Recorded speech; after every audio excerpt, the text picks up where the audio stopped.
கர்த்தருடைய பரிசுத்த நாமத்துக்கு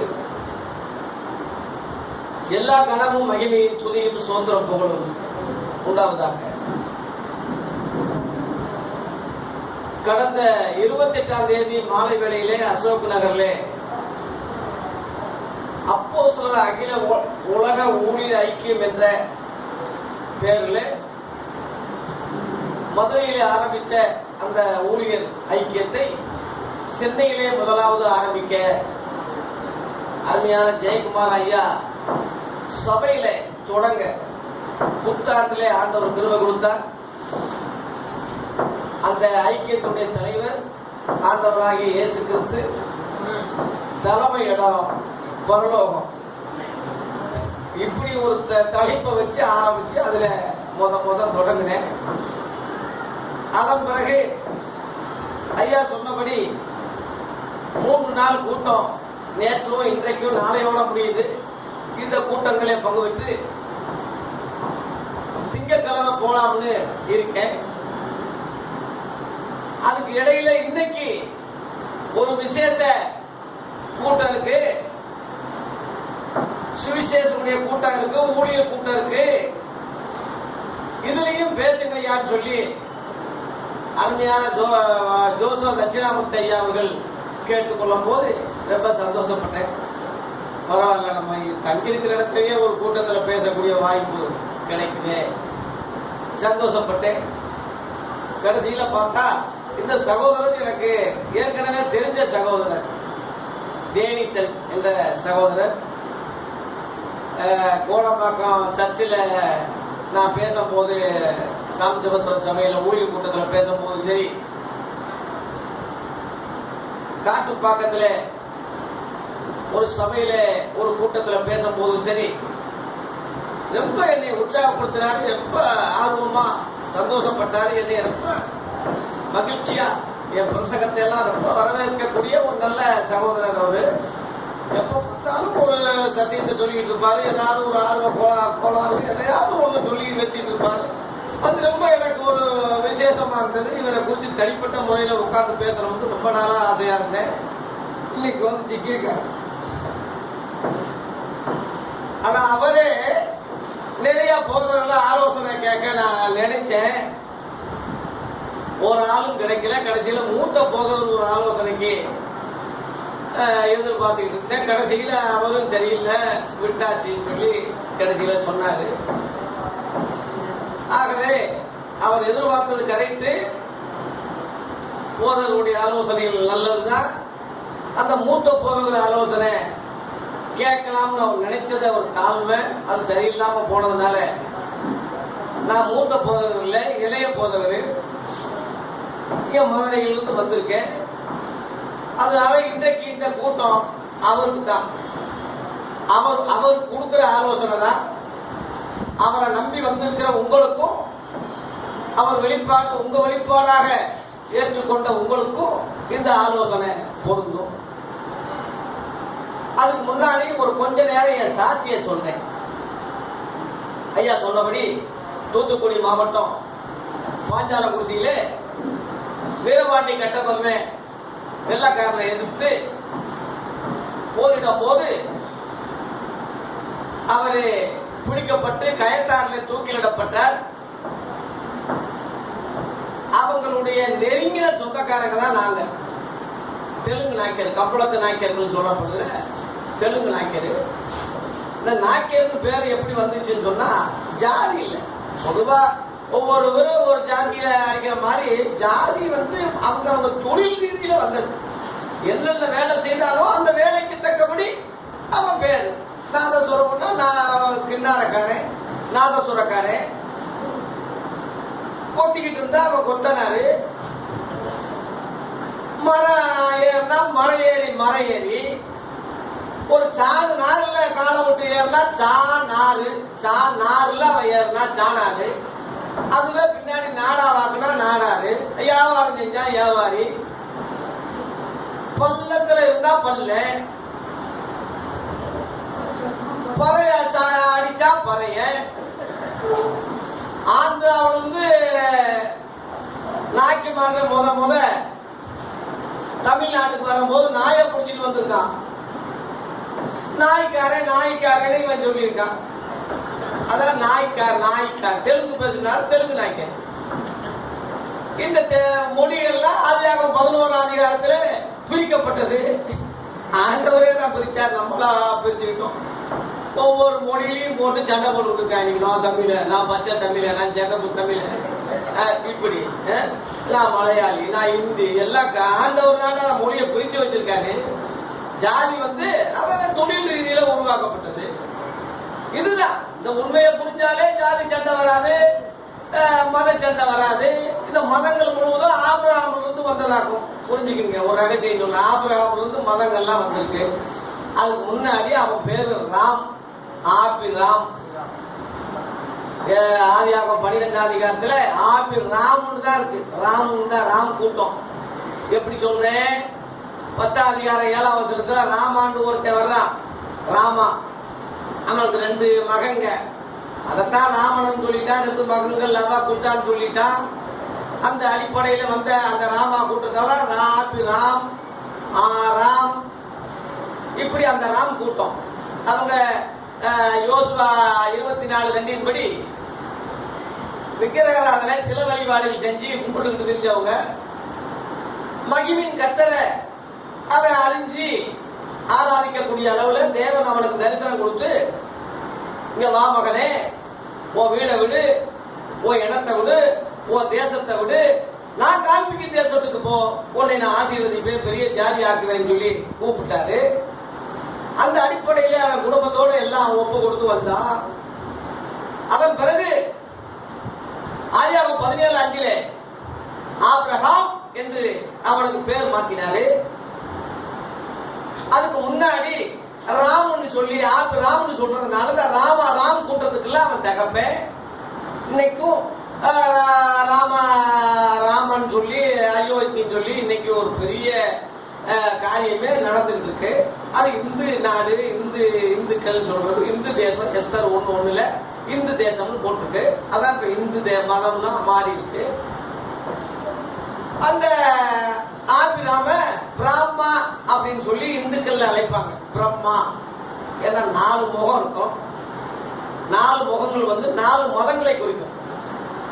அவன் 4 மதங்களுக்கு அவன் தகப்பன் தலை என்ற முறையில 4 முக கடவுள்னு அவனை சொல்லுவாங்க. சாரால சரஸ்வதின்னு சொல்லுவாங்க. மகளையே கட்டினான்னு சொல்லி அங்க ஒரு கதை இருக்கு. அப்படியே மருவிதான். புகையெல்லாம் நெருப்பு இல்லாம புகையுமா? ஏதாவது ஒரு சின்ன ஒரு இதுதான். அப்படியே கண்ணு மூக்கெல்லாம் வச்சு அப்படியே ஆசையை கண்ட முழுவதும் மறைவே வரும்போது அது இதாயிடும். இதுதான் இந்த காரியத்தை நீங்க புரிஞ்சுக்கீங்க. அவங்க எல்லாம் என்ன வேற்று கிரகத்திலிருந்து வந்தாங்களா? ஏதாவது கிரகத்திலிருந்து இங்க குதிச்சாங்களா? இல்ல நம்மளாவது எங்கிட்டாவது ஏரோப்ளேன்ல இருந்து இங்க வந்து இறங்கணுமா? எல்லாமே ஆதியாகமம் 3:20 படி ஒரு தாயின் பிள்ளைகள் தானே, ஆதாமுடைய ஜீவன் தானே. ஜீவனுக்கெல்லாம் ஏவாள் தாயானவள் இருக்கு. என்ன சொல்றீங்க? அதனால அவனை எதிர்க்கிற, சண்டை போட அவனை நான் எதிர்க்கிறேன், இதெல்லாம் முட்டாத்தனமான காரியம் இல்லையா? அவன் உன்னை போல பிறரை நேசினா முடிஞ்சில்ல. உனக்கு என்ன நினைக்கிறியோ பிறனுக்கு அப்படி நினை. பிறன்னா அவன் எவனா இருந்துட்டு போகட்டும். அவனை எதிர்க்கிறேன், நான் சண்டை போடுறேன், அவனை கொள்றேன், அவன் எதிரின்னா முட்டா பையன்ல நீ. அது என்ன அர்த்தம்? எல்லாமே ஒரு ரத்தம் தானே. அப்போஸ்தலர் 17:26 பவுல் சொல்றான் அத்தனையா பட்டணத்துல, மனுஷ ஜாதியான சகல ஜனங்களையும் ஒரே ரத்தத்திலே தோன்ற பண்ணி பூமியின் மீதிருந்தும் குடியிருக்க செஞ்சார். என்ன சொல்றீங்க? அவன் ஒரு பலிபீடம் வச்சு அறியப்படாத தேவனுக்கு கும்பிட்டு இருந்தான். நாமளா இருந்தா என்ன செய்வோம்? பிசாசி, பேய், அசுத்தாவி, ஏசி நாமத்தில் நம்ம சொல்லியிருப்போம். அவன் சொன்னான், நீ அறியாமல் ஆராதிக்கிற அவரையே நான் உங்களுக்கு அறிவிக்க வந்திருக்கேன். இதுதான் சுவிசேஷம். அத்தகைய பட்டணத்துல அப்போஸ்தலர் 17:23-30 வரைக்கும் சொன்னாங்கல்ல. அது நல்லா, அதை மட்டும் தயவு செய்து விளங்கிங்க, புரிஞ்சுக்கிங்க. அதை புரிஞ்சு நீங்க அறிவிச்சாலே புறஜாதிகளுக்கு நல்ல சுவிசேஷத்தை அறிவிச்சிருவீங்க. அதை விளங்கிங்க. அந்த அடிப்படையில அந்த இந்து மதம் ராமான்னு சொல்லி அப்படியே பிரிஞ்சிருச்சு. அப்புறம் ஆபிரகாம்னு பேர் மாத்தி சாராளு குழந்தை லேட் ஆனதுனால இவன் வேற ரூட்ல போக ஆரம்பிச்சுட்டான். அது 16 அதிகாரத்துல அந்த அம்மா சொல்லுது, வேலைக்காரி ஒருத்தர் தெரிஞ்சுக்கிட்டு இருக்கா, நல்ல பொம்பளையா இருக்கு, இவரால ஒரு வேலை நம்ம வீடு கட்டப்படலாம், கட்டா மகனே சொல்லி அந்த அம்மா சொன்னா. இப்ப பெரிய மனுஷன் நீ வேணாம். 15 அதிகாரத்துலதான் கர்த்தர் சொன்னாரு, யார் 15 குழந்தை தர்றேன், நீ குழந்தை இல்லைன்னு கவலைப்படாத, நிச்சயமா தர்றேன்ப்பா சொல்லிட்டு இருக்கும் போது 6ஆம் வசனத்துல அவனை விசுவாசித்தான், தேவன் அவனுக்கு தேவன் நீதியாக எண்ணினார் இருக்கு. எல்லாம் தெரியுதுல, பேசாம வாய பத்திக்கிட்டு இருக்கலாம உடனே 16ஆம் அதிகாரத்துல சொன்னவனே கீழ்படுத்திட்டான். இந்த விஷயத்துல துஷ்ட சந்ததி பிறந்தான் இருக்கு. 12ஆம் வசனத்துல துஷ்ட சந்ததி இஸ்மவேல், அதான் இஸ்மாயில்னு அடுத்த மாதிரி அரேபியா கூட்டமா அது மாறிச்சு. அப்புறம் கர்த்தர் வாக்குப்படி ஈசாக்கு சொந்த மனைவிக்கு பிறக்கிறான். ஈசாக்கு யாக்கோப்பு, யாக்கோப்புக்கு 12 பிள்ளைங்க, பொம்பளை பிள்ளைய சேர்த்தா 13. அதுதான் இப்ப யூதர்கள் சொல்றான். அது யூத மதமா மாறிடுச்சு. அந்த யூத இடத்திலிருந்து இயேசு வந்தாரு, கிறிஸ்தவ மதமா மாறிடுச்சு. ஆகவே இந்த ஆபிரகாம் ராம கூட்டத்துக்கும் தகப்பேன், அரபியர்களுக்கு தகப்பேன், யூதனுக்கும் தகப்பேன், கிறிஸ்தவாளுன்னு சொல்றா, விசுவாச தகப்பன் இவனு சொல்றான். அவன் வந்து இப்ராஹிம் சொல்றான், முஸ்லிம் ஆபிரகாம இப்ராஹிம் அப்படின்னு சொல்றான். பிரம்மான்னு சொல்றான் இந்துக்கள். இப்படித்தான் ஆதாம்ல இருந்து ஜலங்கள் பிரிஞ்ச மாதிரி ஆபிரகாம்ல இருந்து மதங்கள் பிரிஞ்ச. ஊழியக்காரங்க இதை நம்ம அடிப்படை கொள்கைகளை புரிஞ்சுக்கணும். இப்படி இருந்தா தான் மதச்சண்டை ஜாதி சண்டை ஏன் வருது? வெற்ற குதிரை மாதிரி இருக்கு. பழைய ஏற்பாட்டில் உள்ளவெல்லாம் அறியாமை காலத்துல உள்ளவன் தானே. அப்போ சொல்ல 17:30 அறியாமை உள்ள காலங்களே தேவன் காணாதவரை போல் இருந்தாலும் இருக்கு. அது அறியாமை உள்ள காலம், அது பூர்வ காலம், பங்கு பங்கா வகை வகையா இயேசு வராத காலம், காட்டுத்தனமான காலம். அது அன்னைக்கு உள்ள காரியங்கள்லாம் இன்னைக்கு வச்சு நம்ம பேசிக்கிட்டு கூடாது. இன்னைக்கு அறிவு வளர்ந்து விஞ்ஞானங்கள் பெருத்து இயேசு கிறிஸ்துவே நேரடியா வந்து நமக்கு புத்தி கொடுத்த காலம் இது. 1 யோவான் 5:20 தேவகுமாரனாகி வந்து நமக்கு புத்தியை கொடுத்திருக்கிறாரு போட்டிருக்கு. இவரே மெய்யான தேவனும் நித்திய ஜீவன் இருக்கிறாருன்னு போட்டிருக்கு. இவர் நமக்கு புத்தியை கொடுக்கும் போது இந்த புத்தியை வச்சுதான் நீ வரணுமே தவிர அறியாம உள்ள காலங்களை இருக்கிற மாதிரி இன்னைக்கு நம்ம சொல்லிட்டு இருக்க கூடாது. சீசர்கள், இயேசுவின் சீசர்கள் கூட ஒருவேளை தெரியல. சமாரியர் இயேசு கிராமத்தில் ஏத்துக்கிறாங்க போது டென்ஷன் ஆகி என்ன சொன்னாங்க? எலியா செஞ்ச மாதிரி எல்லாத்தையும் அக்கினி இறக்கி காலி பண்ணிடுவோமா? அதுவும் சித்தமானு கேட்டாங்க. நல்ல வேலை காலி பண்ணிடுவான்னு சொல்லிட்டு கோதாவில் இறங்கிடல. உங்களுக்கு சித்தமானு கேட்டாங்க. லூக்கா 9ஆம் அதிகாரத்துல 53 இருக்கு. ஆண்டவர் உடனே அதட்டல, நாய் அதட்டின மாதிரி அதட்டிய. என்ன ஆவி உள்ளவங்களும் உங்களுக்கு தெரியாதா? மனசுகுமாரன் அழிப்பது அல்ல, ரட்சிக்கவே வந்தேன். அதனாலதானே ஒரு சமாரியா ஒவ்வொரு பொம்பளைய சந்திச்சு அந்த ஊரே இயேசுவை ஏற்றுக்கொண்டாங்க. உலக ரட்சகர்னு அழிச்சிருந்தா அப்ப தப்பு தானே?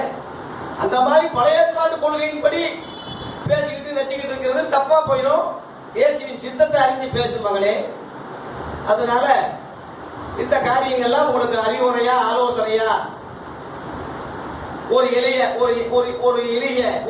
ஊழியக்காரன் சத்தியத்தை சொல்றேன். சத்தியம் ஒண்ணுதான் தவிர என்கிட்ட வேற ஒண்ணும் வெளியும் எந்த இதுவும் கிடையாது. ஆகவே இன்னைக்கு கடவுள் உங்களுக்கு கொடுத்த கிருபை. இதை அறியாத ஒரு குடும்பத்துலதான் நான் பிறந்தேன். இந்த கட்டபொம்மை வாரிசுன்னு சொன்னாலே தூக்கல போட்ட உடனே எல்லாம் ஜெதறி அடிச்சு வந்துட்டாங்க. சக்கம்மான்னு சொல்லி ஒரு பொம்பளை புள்ள இறந்துச்சு. அது ஒரு கோயிலா வச்சு கோசிக்குண்டுல வச்சு கும்பிடுறாங்க. கோசிக்குண்டுன்னா குண்டூர் மாவட்டம் ஆந்திராவில் உள்ள அந்த பேரை தான் அங்க கோசிக்குண்டுன்னு வச்சிருக்காங்க. அந்த ஞாபகத்துக்கு எங்க ஆளுங்க அங்க இருந்து வந்ததுனால அதான் சொன்னேன். நாயை பிடிச்சி வந்ததுனால நான் நாய்க்காரன்னு மாறிடுச்சுன்னு. அதை தமிழ்நாடு முழுவதும் அவன் ஆண்டு அவன் இது பண்ணிட்டு இருக்கான். அப்புறம் வெள்ளக்காரன் வந்த உடனே தூக்குல போட்ட உடனே எல்லாம் ஓடி வந்து மதுரையில ஒரு கூட்டம் பம்பிருக்கு. 1947 சுதந்திரம் அடைஞ்ச பிறகு காமராஜர் முதல்வராக இருக்கும் போது இவங்க மனு கொடுத்து, ஐயா நாட்டுல முத சுதந்திரத்துக்கு நாங்க தான் போரிட்டோம், எங்க தலைவர் இறந்தாரு, இன்னைக்கு நாங்க அவங்க பிள்ளைங்க திரும்பவும் இந்த நாடு என்னைக்காவது சுதந்திரம் அடையும் என்ற முறையில நல்ல காலம் வருகிறதுன்னு சொல்லி உடுக்கடிச்சு சோசின்னு சொல்லி அந்த ஜக்கம்மா பேர்ல குறி சொல்லிக்கிட்டு இப்படியே கிராமங்கள்ல தெரிஞ்சோம். இன்னைக்கு தான் நிம்மதியா நாங்க வந்திருக்கோம் ஐயா, எங்களுக்கு வீடு வாசல் இல்லாம நாடே சுதந்திரம் ஆயிடுச்சு, எங்களுக்கு இன்னும் ஒரு சுதந்திரம் இல்லைன்னு சொல்லும் போது அவர் ரொம்ப ஆய்வு பண்ணி என்னடா செய்யணும்னு கேட்கும் போது எங்களுக்கு வீடு வாசல் இல்லைன்னு சொல்லும் போது பறவையில திண்டுக்கல் ரோடு, மதுரையிலிருந்து திண்டுக்கல் ரோட்ல பறவைன்னு சொல்லி முனியம்மான்னு சொன்னாங்க ஞாபகம் இருக்கும். அங்க வந்து ஒரு வீடு அமைச்சு அந்த கம்மாயில 7 ஏக்கர் இடத்த ஃப்ரீயா கொடுத்தாரு. அங்க வீடு கட்டி குடியிருக்கும் போது அங்கதான் நான் பிறந்தேன். 1967 நான் பிறந்தேன்.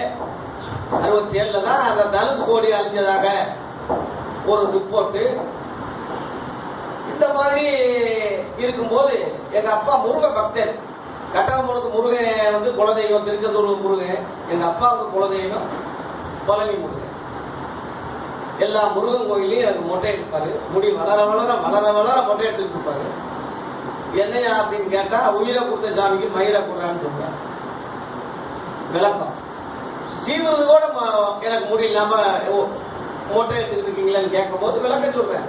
எல்லா முருகன் கோயில் நல்ல வேலை வட பழனி தெரியல அவருக்கு, இல்ல அங்க இங்க வந்திருப்பார். இப்படி ஒரு பாரம்பரியத்துல வளர்ந்த குடும்பம் நாங்க. இயேசு கிறிஸ்துன்னு யாருக்கு தெரியாது, சத்தியம் யாருன்னு தெரியாது. அப்படியே வளர்ந்ததுனால குடும்பமே அழிஞ்சு போச்சு. விக்கிரங்களை நாடி போகிறவர்களுக்கு வேதனைகள் பெருகும்னு சொன்ன மாதிரி அறியாமை உள்ள காலங்கள்ல நாங்க மூட பழக்கங்கள்ல ரொம்ப வைராக்கியமா போனதுனால குடும்பமே அழிஞ்சு போச்சு. திடீர்னு எங்க அம்மா இறந்துட்டாங்க. எங்க அப்பா அந்த கவலையில இறந்தாரு. நானும் எங்க அண்ணனும் அக்காவும் 3 பேரும் அனாதிகள் ஆகிட்டோம். நிறைய வசதியா தான் இருந்தோம். சொந்தக்காரன் வர்றவெல்லாம் ஆளுத மாதிரி ஆறுதல் சொல்ற மாதிரி நிறையவே ஆட்டையை போட்டு போயிட்டான். சொத்து சோகம் எல்லாம் வட்டி கொடுக்குறவன்னா இப்ப எவ்வளவு இருந்திருக்குன்னு பாத்துக்கோங்க. எல்லாம் போயிடுச்சு. கடைசியில எல்லா சாமியிலையும் வைய ஆரம்பிச்சேன், திட்ட ஆரம்பிச்சேன். கடவுளே இல்லை என்று கொள்கையில வந்தேன். அதன் பிறகு தானா வஞ்சிக்கிட்டு இருந்தோம்னா அடிப்பாங்களான்னு சொல்லி பெரியார் கட்சியில சேர்ந்து வைவோம். ஏன்னா அவங்க கடவுளே இல்லைன்னு சொல்லி எல்லாரையும் வையக்கூடியதுனால அவங்களோட சேர்ந்து வைவோம்னான்னு சொல்லி பெரியார் கட்சியில சேர்ந்து வைய ஆரம்பிச்சேன். அப்படி வையும் போது இயேசுவை வையாம இருக்கிறதை கண்டேன். இயேசுவை ஏன் வையாம இருக்கிறீங்க அப்படின்னு சொல்லும் போது முதல் இந்த சுவிசேஷம் ஒரு ஐயா அங்க அவர் தான் சொன்னாரு, இயேசு நல்லவர் தம்பி, அவர் எதுக்கு வையணும்? அவரை கும்பிடுக்கு தெரியாம இருந்தவன் இவனைத்தான் வையணுமே தவிர இயேசுவை வையணும்னு அவசியம் இல்லை. அவர் நல்லவர் சொல்லிட்டாங்க. இயேசுனாலே எங்க ஜாதிக்கே பிடிக்காது. ஏன்னா வெள்ளக்காரன் தூக்குல போட்டிருக்காங்கல்ல கட்டவங்கள, அப்ப வெள்ளக்காரன் ஜாதி தானே இயேசு. இப்படி தப்பா நினைக்கிறதுனால இயேசுவை வந்து முழு பகையோடு எரிச்சலா இருக்கும். அப்ப என் மனசுக்குள்ள எப்படி புராணங்களை சொல்லி இந்து சாமிகளை விமர்சனம் பண்ணுகிற இந்த பெரியாரை போல நாமளும் பைபிளை ஆராய்ச்சி பண்ணோம்னா இயேசுவை குற்றங்களை கண்டுபிடிக்கலாம்ல, வசன அடிப்படையில குறை சொல்லலாம்ல. முறையில படிப்போம்னா அவர் வாழ்க்கை வரலாறு என்னன்னு கேட்டா புதிய ஏற்பாடுன்னு சொன்னாங்க. புதிய ஏற்பாடு வாசிச்சு வைகம்லான்னு சொல்லி 1ஆம் அதிகாரத்திலிருந்து தொடங்கினேன். ஆரம்பத்திலே தலையை சுத்திருச்சு. எப்படின்னா ஆபிரகாமின் குமாரனான தாவீதின் குமாரனான யாருக்குடா குமாரன் சொல்றதே ஆரம்பத்திலேயே குழப்பமாயிடுச்சு. அப்புறம் சுதாரிச்சு படிச்சா ஆபிரகாம் ஈசாக்க பெற்றான், ஈசாக்கு யாக்கோபு பெற்றான், யாக்கோபு 12 பிள்ளைகளை பெத்தல்னா ஆம்பளைகளே பெத்த மாதிரி வருது. நம்ம புராணங்கள்ல கூட அப்படி இல்லையே. கன்னத்துல பிறந்தா, நெத்தியில பிறந்தா, தொடையில பிறந்தான்லாம் புராணத்துல இருக்கு. இன்னும் அநியாயமா இருக்கு. ஆம்பளைங்க பெத்த மாதிரி இந்த கொடுமை எங்கடா சொல்றது? ஒரு ஆள் விளக்குங்க போங்க. ஒரு ஐயா கிட்ட கூப்பிட்ட, ஐயா இந்த ஆபிரகாம் யாரு? ஆம்பளை தானே. ஈசாக்கு யாரு? யாக்கோபு யாரு? எல்லாம் ஆம்பளை தான் பெத்தான் இருக்கு, என்னையான்னு கேட்கும் போது ஒண்ணு தெரியாட்டா தெரியாது சொல்லணும், இல்லாட்டா சரியான விளக்கம் சொல்லணும். என்ன சொன்னாரு, தம்பி பழைய ஏற்பாட்டுல ஆம்பளை தான் பெத்தாங்க, புதிய ஏற்பாடுனா தம்பி மாறி. தெரியாதுன்னா தெரியாதுன்னு சொல்லணும். இப்படி தப்பான விளக்கம் சொல்லக்கூடாது. சில ஆளு எதுக்கு எடுத்தாலும் கடவுள் பேசுறார் பேசுறார் பேசுறார் பேசுறார் பேசுறார். பைபிள் எதுக்குடா?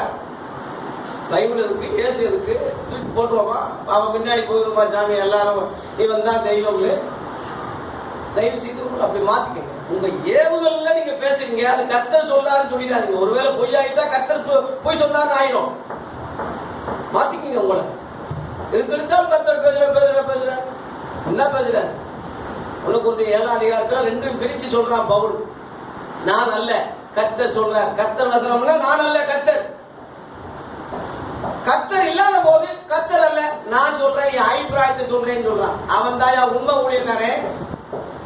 உன் அபிப்பிராயத்தை சொல்லு, தப்பு இல்லை. அது கர்த்தர் சொன்னாரு சொல்லாத. எதுக்கு எடுத்தாலும் கர்த்தர் கர்த்தர் தான். அப்ப நீ மனுஷனே கிடையாதா நீ? அப்ப பைபிள் இருக்கு, கர்த்தர் இருக்கு, வெளிப்பாடு காரியம் இருக்கு. வெளிப்பாடு முழுவதும் வசனத்துல தானே இருக்கு. உனக்கு தனி ஸ்பெஷலா எப்படி வெளிப்பாடு கொடுப்பாரு முட்டா பையனே? உனக்கு திருத்திக்க தயவு. இன்னைக்கு நீ திருந்ததுக்கு தான் இந்த கூட்டம். அதனால வசன அடிப்படையில நான் இயேசுவை ஏற்றுக்கொண்டேன். 1ஆம் அதிகாரம் ஒண்ணும் விளங்கல. 2ஆம் அதிகாரம் இயேசு பிறக்கிறாரு. 3ஆம் அதிகாரத்துல ஞானஸ்நானம் பெறாரு. 4ஆம் அதிகாரத்துல பிசாசு உபாசனத்துக்கு ஜெயிக்கிறாரு. 5ஆம் அதிகாரம் 6ஆம் அதிகாரம் 7ஆம் அதிகாரம் மலப்பிரசவம் பண்றாரு. உலகத்துல எவனும் சொல்ல முடியாத தத்துவங்களை ரகசியங்களை இந்த 3 அதிகாரங்களை சொன்னார். அதான் மலை பிரசங்கம். மகாத்மாவே அகிம்சை கொள்கையில வந்து இந்தியா சுதந்திரமே வாங்கினது அந்த உபதேசம் தான், அந்த சத்தியம் தான். அதான் காட்டி சொன்னார். ஊர் ஊரா போய் சுவிசேஷத்தை அறிவிக்கிறீங்க. அது கிறிஸ்தவ மலை பிரசங்கத்தை நீ கடைபிடிச்சாலே நாடு தன்னால கிறிஸ்தவனால ஆறிடும்டா இந்தியா. அவன் சொன்னது எவன் கேட்டான்? அதனால இப்படி காரியங்கள் தான் நான் இயேசு கிறிஸ்துவை எப்படி குற்றம் கண்டுபிடிக்கிறது? இப்படிப்பட்ட ஒரு மகன், ஒரு குறையும் இல்லையே இவருக்கு. புராணங்கள் மாதிரி மனைவி இல்ல, ஒப்பாட்டி இல்ல, பிள்ளை இல்ல, எந்த கள்ளக்கடத்தல் இல்ல, எந்த தப்பும் இல்ல, எந்த தப்பும் இவர்கிட்ட இல்லையே. கற்பனையும் கிடையாது. கற்பனை என்றாலும் அவன் சொல்றான், கட்சியில என்றாலும் சரி. அப்ப ஏன் கந்தனை திரும்ப ஏண்டா கும்பிடுற? கற்பனை கட்சியில. ஆனா இயேசு அப்படி அல்ல. கிமு கிபி வரலாறு இருக்கு. கிறிஸ்துக்கு முன்பு கிறிஸ்துக்கு பின்பு வரலாறு இருக்கு.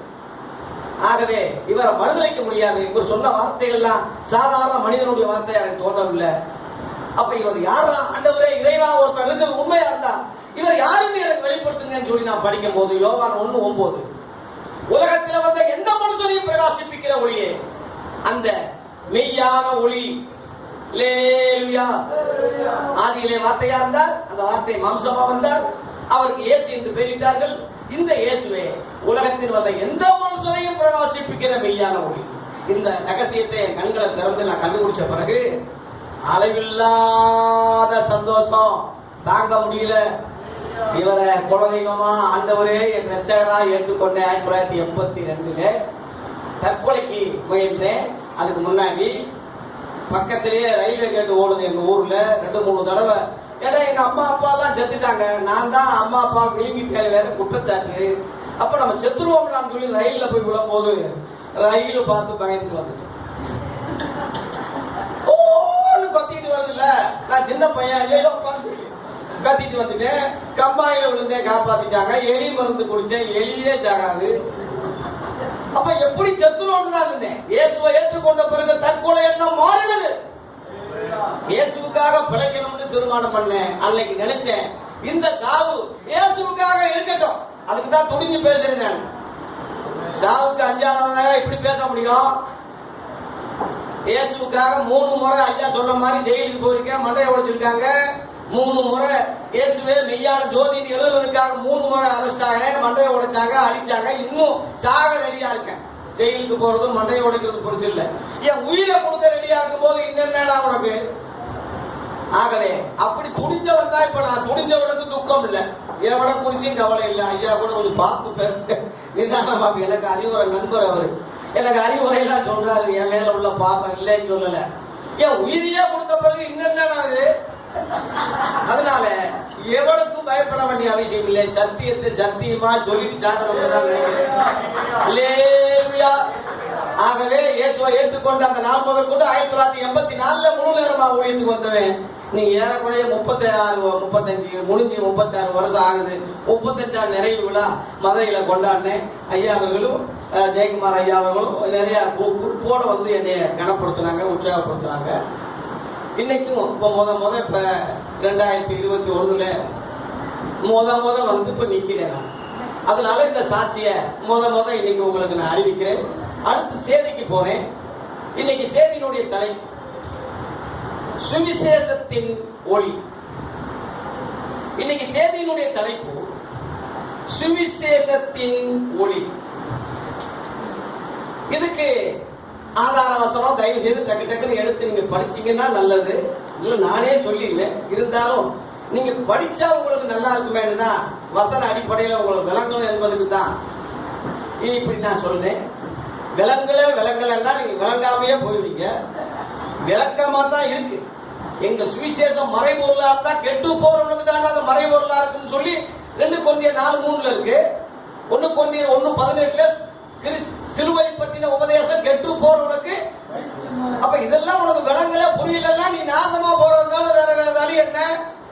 அதனால விளக்கமா தான் இருக்கு. நீ விளங்குறதுக்கு தான் ஆண்டவர் கொடுத்திருக்கிறாரு. அதனாலதான் இந்த வசன அடிப்படையில நீ விளங்கிறன்னு சொல்லிதான் வசனத்தை படிக்க சொல்றது. முத காரியம் மார்க் 1:1 டக்குன்னு படிங்க.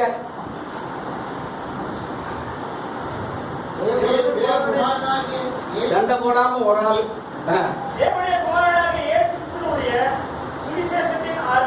ஆரம்பமே இதுதான். தேவனுடைய குமாரனாகிய இயேசு கிறிஸ்துவை பற்றிய சுவிசேஷத்தின் ஆரம்பம் இதுதாயா. பழைய ஏற்பாடு அல்ல.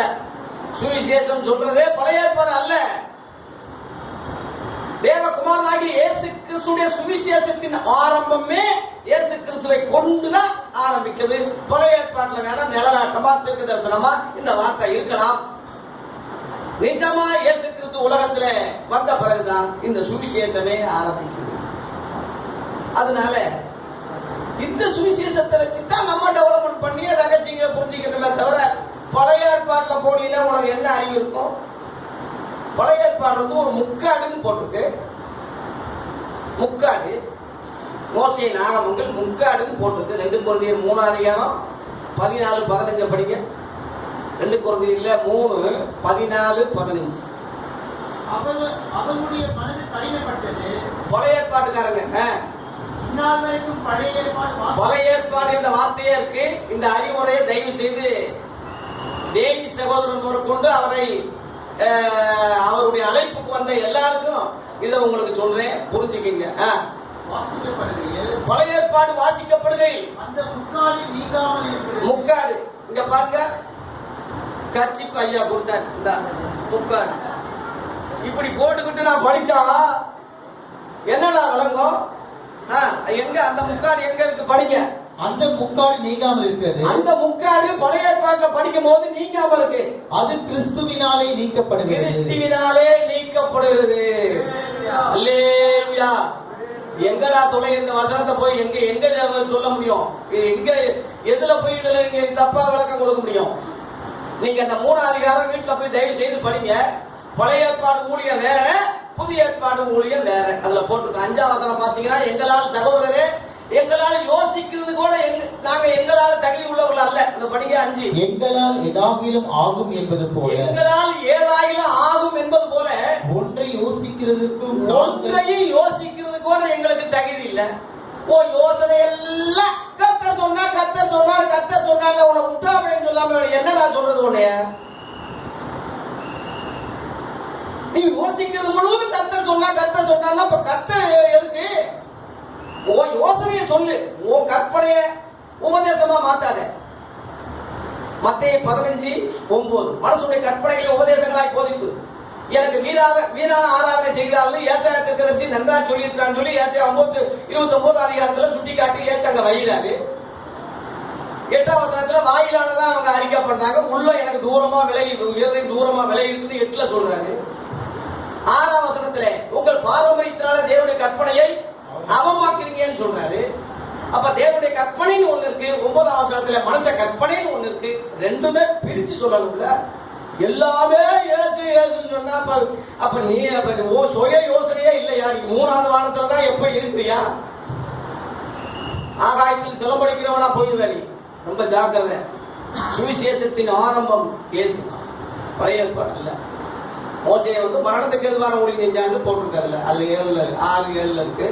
2 Corinthians 3ஆம் அதிகாரத்துல அதெல்லாம் வாசிக்க டைம் இல்லை.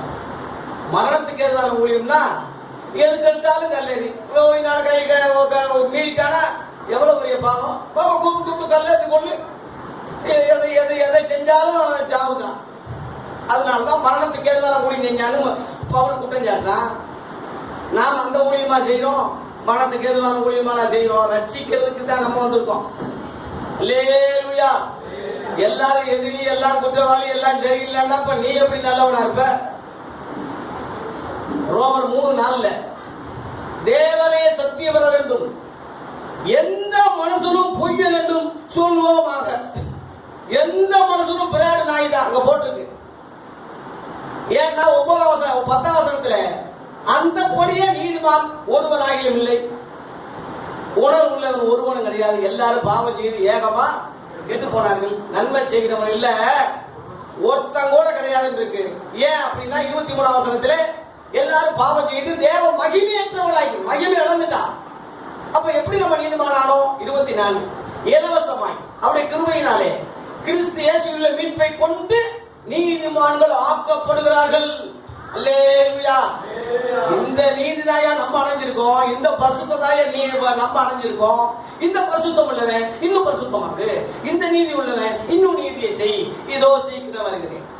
இதுதான். ஆகவே மார்க் 1:1 படி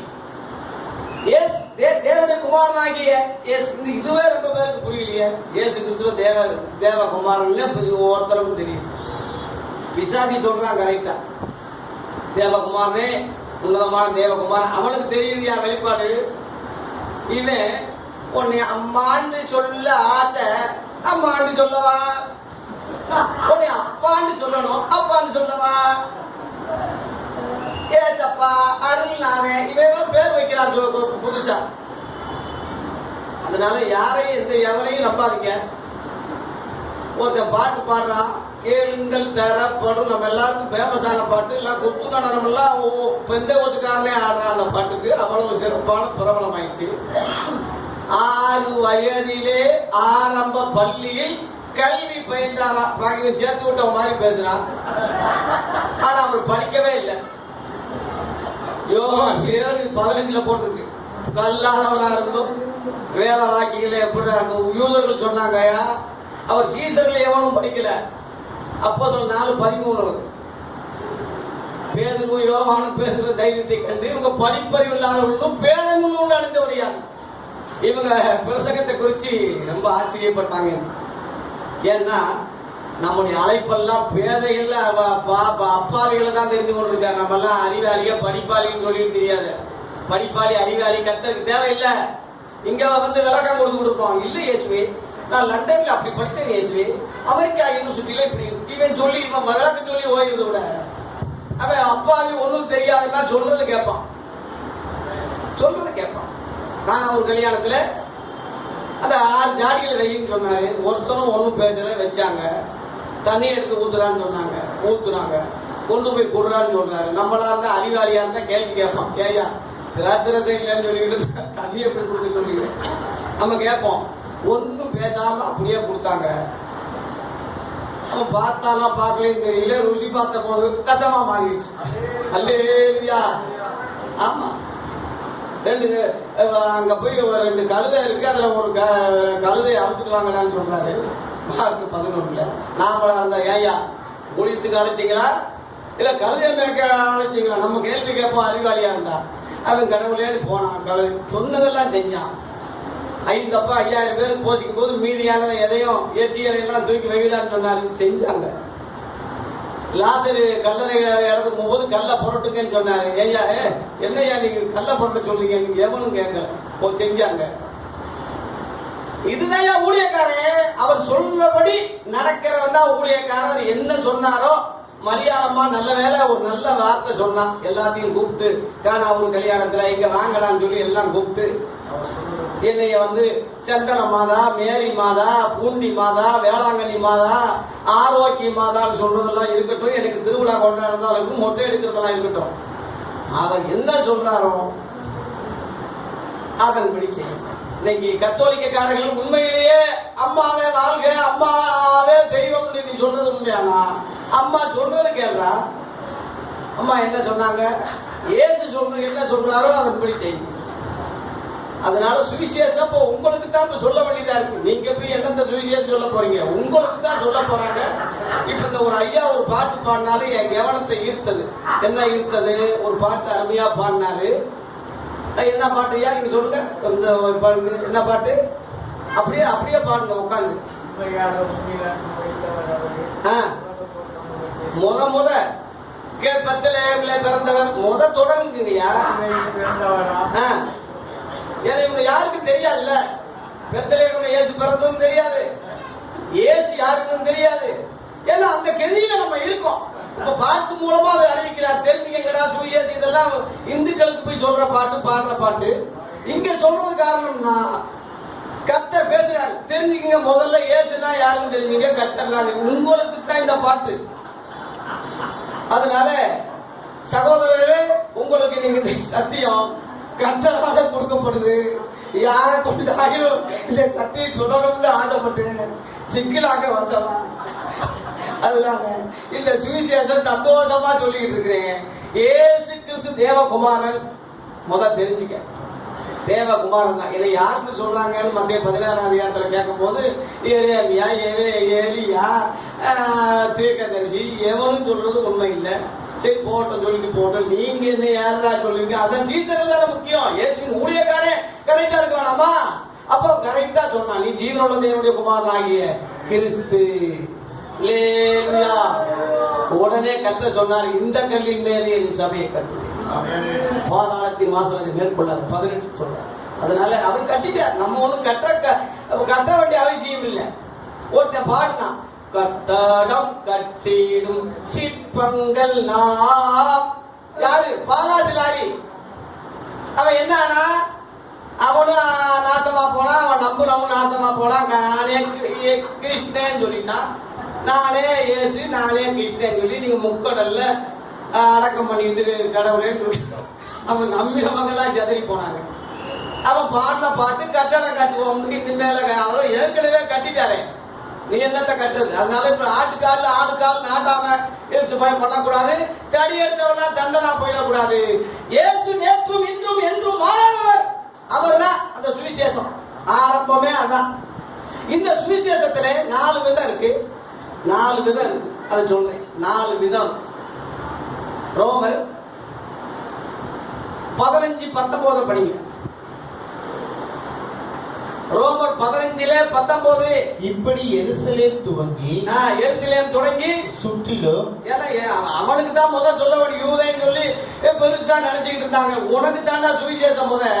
எருசலேம் தொடங்கி, இப்படி எருசலேம் துவங்கி சுற்றிலும் இல்லிரிக்கும் தேசம் வரைக்கும் கிறிஸ்துவின்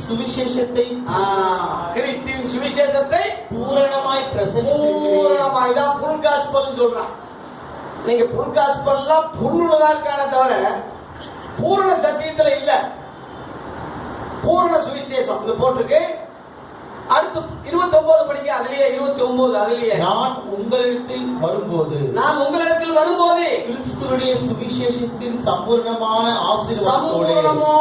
சுவிசேஷத்தின் சம்பூர்ணமான, பூரணம் வேற, சம்பூர்ணம் வேற, சுவிசேஷம் வேற.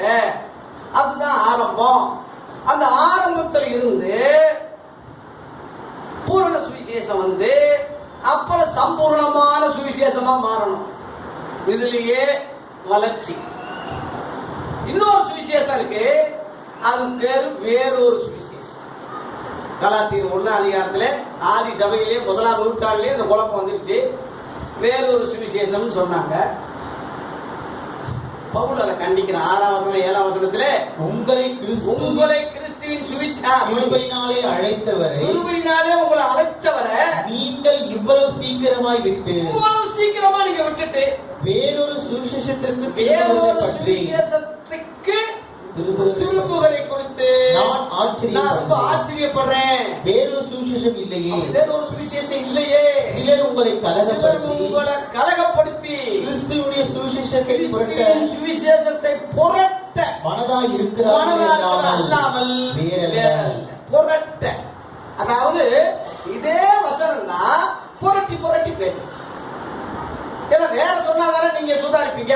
இதே வசனத்தை மாத்தி மாத்தி அமைச்சு இதுதான் சொன்னா உங்களுக்கு அப்ப வசனம் தானே சொல்ற. பிசாசு தான் வசனம் சொல்லுது. அன்னைக்கு ஏமாளுக்கு தெரியல, கண்கள் திறக்கப்படும் சொன்னா, நன்மை தீமை அறிவீர்கள் சொன்னா, சாகவே சாவதில்லைன்னு சொன்னா, தேவர்களை போல ஆவீங்கன்னு சொன்னா, எது கெட்ட வார்த்தை, எது எல்லாமே நல்ல வார்த்தை தான்.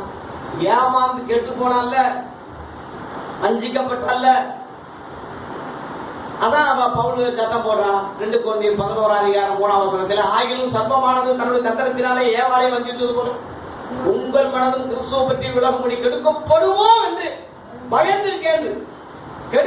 கெடுக்கப்பட்டாச்சுல எப்படி? அதுல 4ஆம் வசனம் பாருங்க. எப்படி எனில் உங்களிடத்தில் வருகிறவன்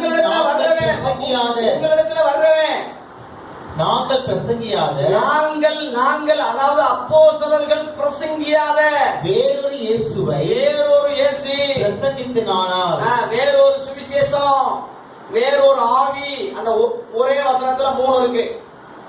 உங்களிடத்தில் வருகிறவன் எப்படி கண்டுபிடிக்க முடியும்? அமித்ஷாவை நம்பிடலாம், மோடியை நம்பிடலாம். ஏன்னா அவன் ஒரு அடையாளத்தோட வர்றான். சிலுவையை போட்டுட்டு அல்லேலூயா அனிவாச பேலிட்டு வர்றான் பாருங்க. ரொம்ப ஜாக்கிரதையா இருக்கணும். ஏன்னா அதுல 14:15 சாத்தானும் ஒளியின் தூதனுடைய வேஷத்தை தரித்துக் கொள்வானே, அது ஆச்சரியம் அல்லவே.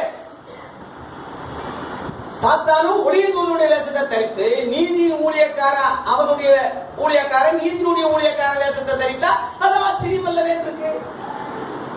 அதுல 13ஆம் வசனத்துல அப்போஸ்தலர் வேஷம் தரித்தவர்கள் 13 படிக்க. அதுல அப்படிப்பட்டவன் நல்ல அப்போஸ்தலர்கள். என்ன அப்போஸ்தலன்? அப்போஸ்தலன் சொன்னா போதுமா? கள்ள அப்போஸ்தலன் யாரு, நல்ல அப்போஸ்தலன் யாரு, கள்ள தீர்க்கதரிசி யாரு, நல்ல தீர்க்கதரிசி யாரு, சுவிசேஷம் என்ன, வேறொரு சுவிசேஷம் என்ன, புரிய வேணாமா, அறிய வேணாமா? சும்மா எடுத்த உடனே சொல்லிடுறதான? இளம் வயது ஊழியக்காரன் தீமேத்தேக்கு பவுல் சொல்றான். 2 தீமேத்தே 4:4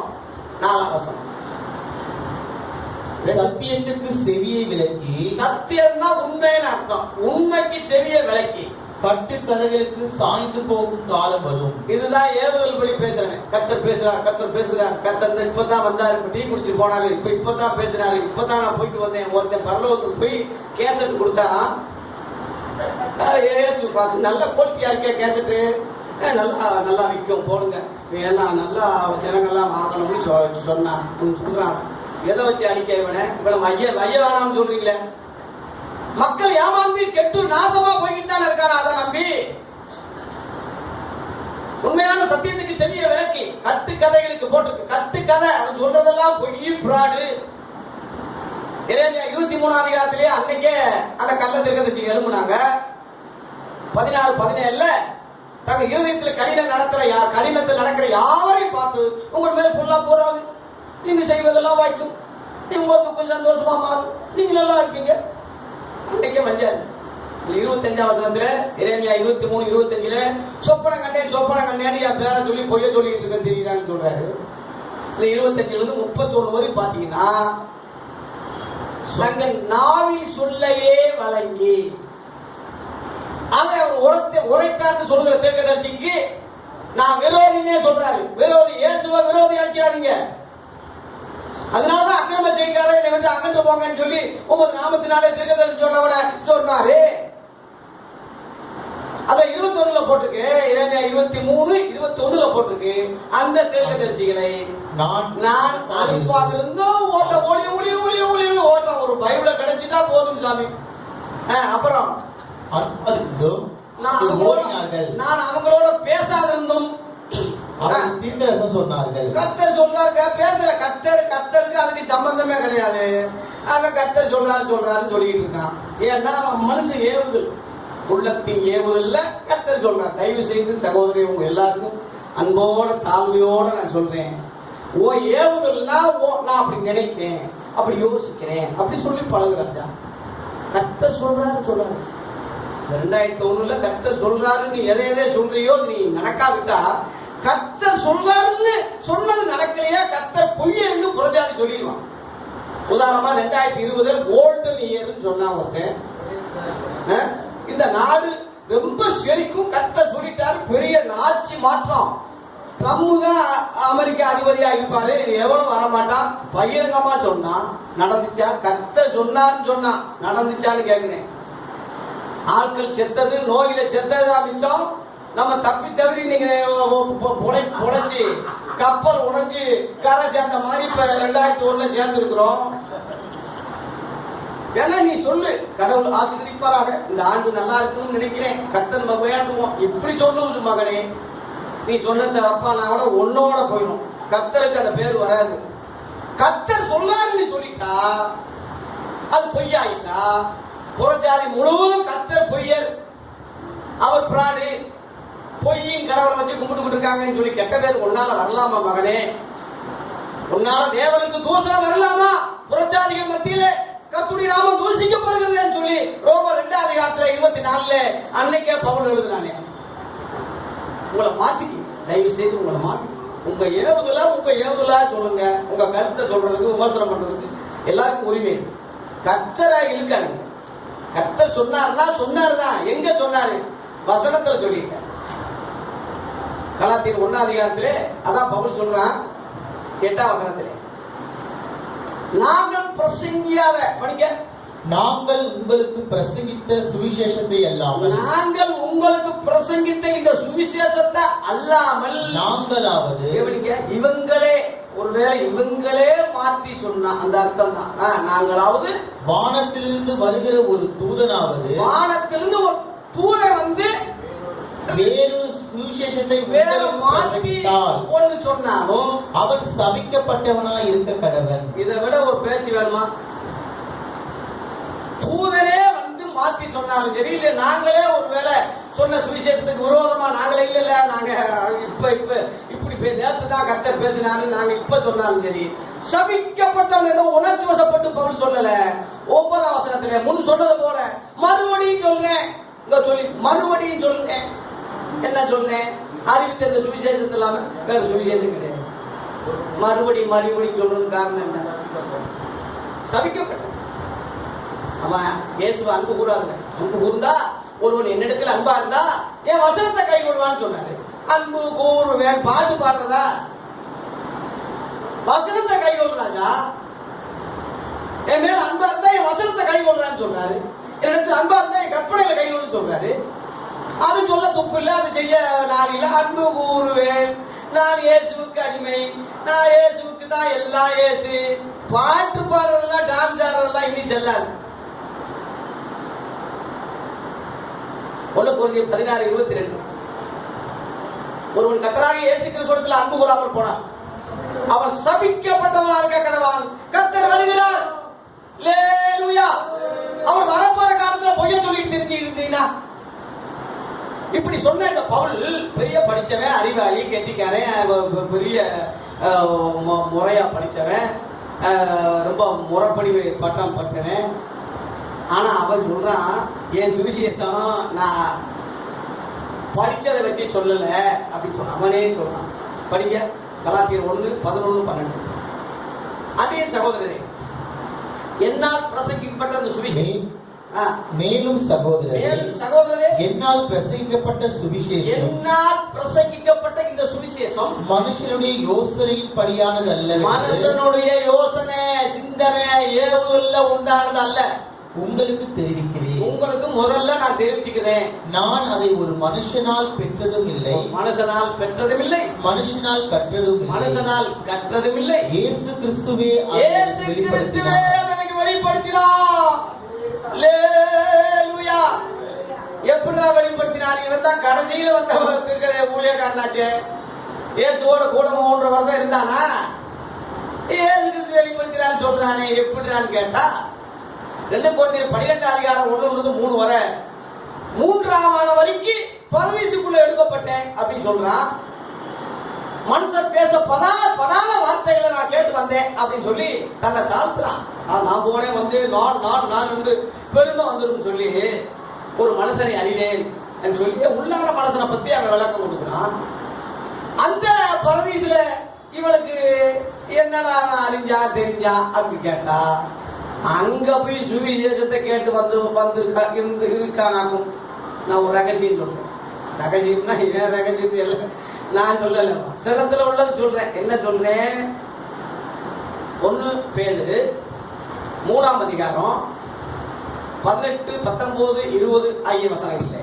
ஏனெனில் கிறிஸ்துவும் நம்மை தேவனில் சேர்க்கும்படி, தேவனிடத்திலே நம்மை சேர்க்கும்படி அநீதி உள்ளவர்களுக்கு பதிலாக நீதி உள்ளவராய் பாவங்கள் நிமித்தம் ஒரு தரம் பாடுபட்டார். அவர் மாம்சத்திலே கொலையுண்டு, ஆவியிலே உயிர்ப்பிக்கப்பட்டார். அந்த ஆவியிலே அவர் போய் காவலுள்ள ஆவிகளுக்கு பிரசங்கித்தார். அந்த ஆவிகள் பூர்வத்தில் நோவா காலத்தில் கீழே இருக்க போது கீழ்ப்படியாமல் போனவர்கள் 8 பேர் நின்று காக்கப்பட்டாங்க.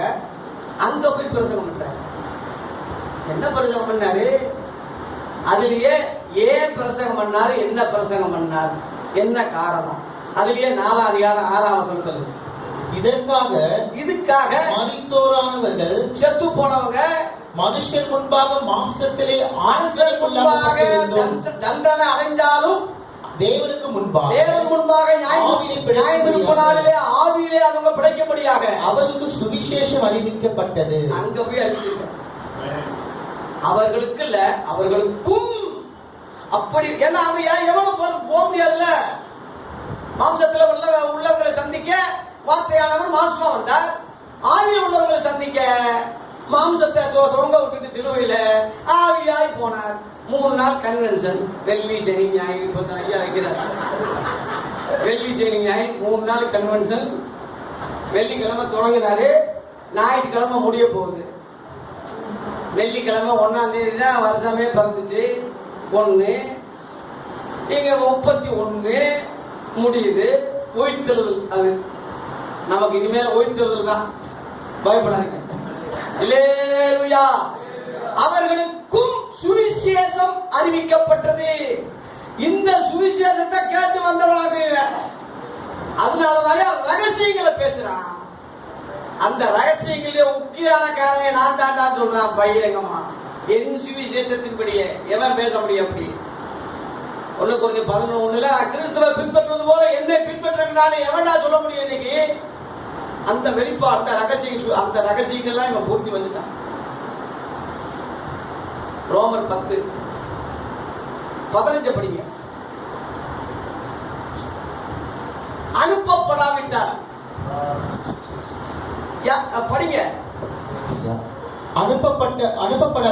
அனுப்பப்படாவிட்டால் எப்படி பிரசங்கிப்பார்கள்? எப்படியா பிரசங்கம் பண்ணுவாங்க? சமாதானத்தை கூறி நற்காரியங்களை சுவிசேஷமாய் அறிவிக்கிறவருடைய, நல்ல காரியங்களை சுவிசேஷமா அறிவிக்கிறவருடைய பாதங்கள் எவ்வளவு அழகானவைகள் என்று எழுதி இருக்கிறது. ஏசாயாவில் எழுதி இருக்க. அவங்க பாதங்கள் அழகா இருக்கு. பாதத்தை முதப்பார். அதான் ஆயத்தம் என்னும் சுவிசேஷத்தின் பாதரட்சை சொல்றது. அதான் அந்த பாதம். இன்னைக்கு உன் பாதத்தை நீயே பார்க்க முடியுதா?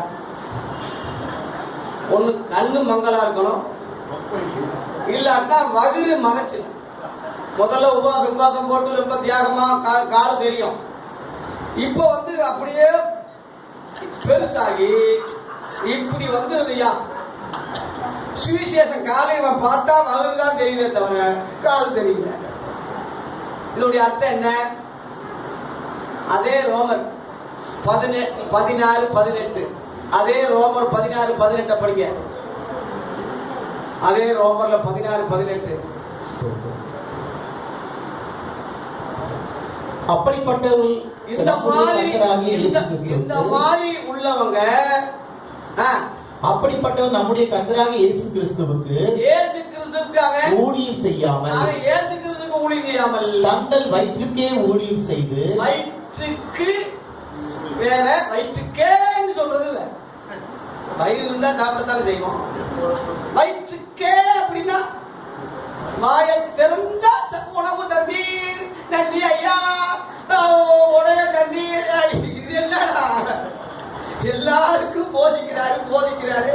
இதுக்கு போய் நீ சாப்பாடுறாங்க மாதிரி உணவை தந்தீர், சாப்பாடு கொடுத்தீர், எண்ணத்தை உண்மோ கவலைப்படாதீங்கன்னு சொல்றாரு. எல்லாருக்கும் கொடுக்குற உணவு கொடுக்க மாட்டாரா? இத போய் பெருசா பேசுறான். எல்லாம் அவங்க வருகிற தேவன். அப்படிப்பட்டவங்க கர்த்தராகிய இயேசுவுக்கு ஊழியம் செய்யாமல் வயிற்றுக்கே ஊழியம் செய்து வயிற்றுக்கு ஊழியம் செய்யறவன் எப்படி பேசுவான்? வசனிப்பினாலும் இச்சகம் பேச்சினாலும். இச்சகம் அப்படின்னா கவர்ச்சிகரமான வார்த்தை. என்னடா பிள்ளைங்க, கண்ணீரோடு ஜெபிக்கிறேன் பிள்ளைகளே, உங்களுக்காக கண்ணீரோடு ஜெபிக்கிறேன். நீங்க எல்லாம் எனக்கு காசை கட்டுங்க பிள்ளைகளே, ஆளை போட்டு ஜெபிக்கிறேன் பிள்ளைகளே. உங்க நிம்பு பிள்ளைகளுக்காக நீங்க ஜெபிக்காதீங்க பிள்ளைகளே, காசை கட்டிருக்க, நான் பிள்ளைகளுக்காக ஆளை போட்டு ஜெபிக்கிறேன். ஏன்னா உன் பிள்ளைக்கு உனக்கே கண்ணீர் வரலையே, நீ காசை கட்டி இன்னொருத்தன் சம்பளத்துக்கு அவன் ஜெபிக்கிறானா? 24 மணி நேரம் ஜெபம் சொல்றான், ஆஸ்பத்திரி மாதிரி. எவனாவது இன்னைக்கு ஜெபத்துக்கு காசு வாங்குவானா நாட்டுல? இலவசமா பெற்றீங்க, இலவசமா கொடுங்கன்னு அற்புத அடையாளங்களே சொல்லிட்டு இருக்கும்போது ஜெபம் பண்றது காசு கொடுறான்னா இதை விட ஒரு அநியாயம் இருக்கா? அப்ப ஒரு சுவிசேஷம் சொல்றான்னா அப்ப வேற ஒரு சுவிசேஷம் தானே. ஒரிஜினல் சுவிசேஷம் இல்லையே. ஒரிஜினல் சுவிசேஷம் பணப்பைய கொண்டு போகாதீங்க, எவங்கிட்டையும் வீட்டுக்கு போகாதீங்க, எவங்கிட்டு நீங்க தெரிய வேண்டிய அவசியம் இல்ல, எல்லாம் உங்களுக்கு கொடுக்கப்படும் சொன்னாரு. அப்படியே கிடைச்சிச்சு ஒரிஜினல் சுவிசேஷம் அறிவிக்கிறவங்க. அல்லேலூயா. அதனால காசு கொடுத்தா போதும், எலும்பு துண்டு வீசினா போதும்னு சொல்லி எந்திரிச்சா எந்திரிக்கிறது, உட்கார்ந்தா உட்கார்றது, சொல்றதெல்லாம் சொல்றது, அவன் வேதம் ஓ வேதம், அவன் வழிபாடு ஓ வழிபாடு. வெக்கமா இல்ல உங்களுக்கு? ஏதாவது ஒரு வியாபாரம் செஞ்சு போறீங்களா? ஒரு வியாபாரம், ஒரு கடை வச்சு ஒரு விசுவாசியா இருந்தாலும் பரலோகத்துக்கு போங்க. ஊழியக்காரன் சொல்லி நரகத்துக்கு போறதை விட, நான் சொல்றேன், ஊழியக்காரன் சொல்லி நரகத்துக்கு போறதை விட விசுவாசியா இருக்கும் பரலோகத்துக்கு போறது நல்லது. ஊழியக்காரன் ரொம்ப டேஞ்சரா இருக்கான். நீங்க வேதனையோடு சொல்றேன், திருப்பி நானும் ஊழியக்காரன் தான், வேதனையோடு சொல்றேன். அவர் கிறிஸ்துவுக்கு பகஞ்சரா, சிலுவைக்கு பகஞ்சர் சொல்லி பிலிப்பியர் 3 அதிகாரத்திலே இங்க போட்டிருக்கு. பிலிப்பியர் 3 அதிகாரம் 18 அநேகர் நேர்முகமாய் நடக்கிறார்கள், அவர்கள் கிறிஸ்துவின் சிலுவைக்கு பகஞ்சர் என்று அநேகமோட சொன்னேன். இப்ப கண்ணீரோட சொல்றேன். இயேசுவுக்கு பகஞ்சர் அல்ல, சிலுவைக்கு பகஞ்சர். இயேசு வேணும், சிலுவை வேண்டாம். சிலுவைன்னா பாடு, கஷ்டம், துன்பம், இது எதுக்கு எங்களுக்கு? இயேசு மட்டும் ஜாலியா புசிப்போம், குடிப்போம், தின்போம், ஆடல் பாடல் கொண்டாட்டம். ஒரு பெரிய கோடீஸ்வரன் பாசருக்கு உள்ள நுழைஞ்சாங்களா, எல்லாம் ஏசி, உள்ளேயே கடல் தொட்டி, ஹெலிகாப்டர் வந்து இறங்குற அளவுல ஏற்பாடு. மேல எல்லாம் பயந்துதான் ராயல் ஃபேமிலி, ஒரு பெரிய கோடீஸ்வரன் அரண்மனை ராஜாவோட இப்படி இல்ல. வந்த ஊழியக்காரெல்லாம் மைசூரிட்டு என்னடா அவங்க பாஸ்டர் இப்படி இவ்வளவு தான் இருக்காரு சொல்லும் போது அந்த உதவி போதவர்கள்லாம் சொன்னாங்களா, எங்க பாஸ்டர் பரலோகத்துக்கு போக முடியாத நிச்சயம் ஆனதுனாலே இந்த உலகத்தையே ஒரு பரலோகமா ஆக்குகிறார் இப்படி சொன்னாங்களா. நிச்சயம் ஆயிடுச்சாமே, நிச்சயமா தெரிஞ்சிடும். கட்டிகள் வச்சுக்கிட்டு இருக்கிறவன், கட்டிகள் தங்க கட்டிகள் வச்சுக்கிட்டு இருக்கிறவன், கோடிக்கணக்கில் பணம் வச்சிருக்கிறவன் உண்மை உள்ள ஊழியக்காரனா எப்படிதான் இருப்பான்? வெள்ளிய பொண்ணு எங்களிடத்துல இல்ல, இயேசுவி நாமம் இருந்தது. அப்போஸ்தலர் 3ல இன்னைக்கு வெள்ளிய பொண்ணு இருக்கு, இயேசுவி நாமம் இல்லைன்னா சத்தியம் இல்லை. அதுலயே பிலிப்பியர் 3:19 அவங்க பூமிக்கு அடுத்தவங்களை சிந்திக்கிறார். அவங்க தேவன் வயிறு முடிவு அழிவுன்னு போட்டிருக்கு. 20ஆம் வசனத்தில் நம்முடைய குடியிருப்பு பரலோகத்தில் இருக்கிறது. அங்கே இருந்து கர்த்தரா இருக்கிற இயேசு கிறிஸ்து ரட்சகர் வர எதிர்பார்த்துக்கணும். வெயிட்டிங் லிஸ்ட்ல இருக்கிறோம். இயேசு கிறிஸ்து சீக்கிரம் வர போகிறார். உண்மையான சுவிசேஷகர் அவர் தான். அவர்கிட்ட தான் சுவிசேஷம் ஆரம்பம். அவர் தான் ரகசியங்களை சொன்னாரு. இந்த ரட்சிப்பின் சுவிசேஷமாகிய வசனத்தை கேட்கும் போதுதான் பரிசுத்த ஆவியினால முத்திரை நம்ம குத்திருக்க. நான் அதிகமா விளக்கம் சொல்ல டைம் இல்ல. அதனால சுவிசேஷ ஆரம்பம் இயேசு தான். முதலும் அவரு, ஆரம்பம் அவரு, எல்லாம் அவர் தான். எதை செஞ்சாலும் அவர் சொல்றபடி செய்யுங்க ராஜா. அவர் என்ன சொல்றாரோ அது உன் சொந்த யோசனை குப்பையை தூக்கி போட்டு உன் வெளிப்பாடு, உன் தரிசனம் இதெல்லாம் தயவு செய்து அகற்றிட்டு அவர் என்ன சொல்றாரோ அதுதான் ஊழியர். ஊழியர்னா வேலைக்காரன் அர்த்தம். வேலைக்காரன் அர்த்தம் என்ன? அவர் எஜமான் சொல்றது கேட்கறது, அவ்வளவுதான். அவர் விருப்பம் இல்லாவிட்டாலும் எஜமான் சொல்றது கேட்கணும்ல, அதான் ஊழியர். அதான் நீ நானும் ஊழியக்காரன் சொல்றோம். ஓ இஷ்டப்படி நடக்கிறது இல்ல, ஓ ஏவுதல் பண்ணி போறது இல்ல. அப்படின்னா ஏசு இருக்கு, பைபிள் இருக்கு, கர்த்தர் இருக்கு. மாத்திக்கணும். சுவிசேஷத்தின் ஆரம்பம் அவர்தான். ஒண்ணு. இரண்டாவது சம்பூர்ண சுவிசேஷம். மூணாவது பூரண சுவிசேஷம். மூணாவது சம்பூர்ண சுவிசேஷத்தின் ஆசீர்வாதம். அல்லேலூயா. நாலாவது வேறொரு சுவிசேஷம். அதனால வேறொரு சுவிசேஷத்துக்கு விலகுங்க, சுவிசேஷத்துக்கு வாங்க, ஆரம்பத்துக்கு வாங்க, புல்காஸ்பலுக்கு பூரண சத்தியத்துக்கு வாங்க. கடைசியில சம்பூர்ணமான சுவிசேஷத்தோட பரலோகத்தில் போய் சேர்ப்போம். அல்லேலூயா. சுருக்கமா சொல்றேன், அதிகமா சொல்ல டைம் இல்ல. சுவிசேஷத்தின் ஒளி என்ற தலைப்பில் இதுதான் சுவிசேஷத்தின் ஒளி. 2 கொரிந்தியர் 4:4 அவிசுவாசிகளாகிய மற்றவர்களுக்கு பிரகாசமாயிராதபடி இந்த பிரபஞ்சத்தின் தேவனான மனதை குருடாக்கிட்டாங்க. இந்த ஒளி உலகத்தில் வந்த எந்த மனுஷனையும் பிரகாசிப்பிக்கிற ஒளியே அந்த மெய்யான ஒளி. அப்போஸ்தலர் 22:6 பேரொளி. இதுதான். அது மறையாது, மங்காது, எவனும் அதை மூட முடியாது. இந்த சுவிசேஷத்தின் ஒளியை பிரபலமாக்குவோம். இந்த ஒளியில நடந்தால் ஒருவரோடு ஒருவர் ஐக்கியப்பட்டிருப்போம். இதுதான் ஊழியர் ஐக்கியம். கர்த்தர் நம்மை ஆசீர்வதிப்பாராக. ஆமென்.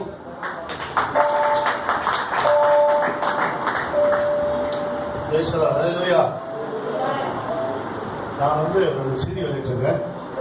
அந்த CDயில எல்லாம் ஊழியக்காரர்களுக்கு ஒரு கிஃப்டா